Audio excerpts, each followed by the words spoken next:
ప్రస్తుతం అనేక చోట్ల గొడవలు జరుగుతున్నాయి, దాడులు జరుగుతున్నాయి.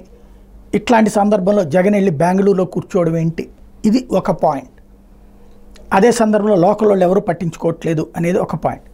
దీని మీద వైసీపీ శ్రేణులు ఏమంటాయి అంటే, ప్రస్తుతం ఈ టైంలో వస్తే ఇద్దరు కొట్లాట్లే నడుస్తాయి. ఈ అనుభవాలు అన్నటువంటిది జనాలకి జరుగుతాయి అన్నటువంటి విషయం జగన్కి ముందే తెలుసు. ఆ విషయం చెప్పారు కూడా గ్రౌండ్ లెవెల్లో. కానీ పరిస్థితి ఈ స్థాయికి జరుగుతుందని ఎవరు ఊహించలేదు.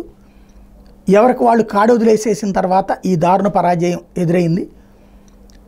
ఇప్పుడు ఆ పరిస్థితులు ఫేస్ చేస్తున్నారు. నెంబర్ 1.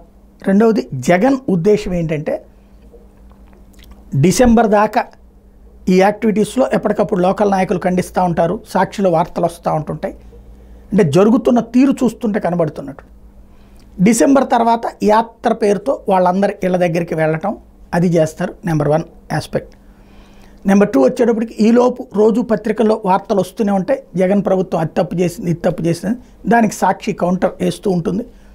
అదే సందర్భంలో పార్టీ తరపున ఖండించడం. ఇవి ఈ డిసెంబర్ దాకా వదిలేస్తే అప్పుడు ఈలోపు సంక్షేమ పథకాలకు సంబంధించింది ఏం చేస్తారని జనం చూస్తారు.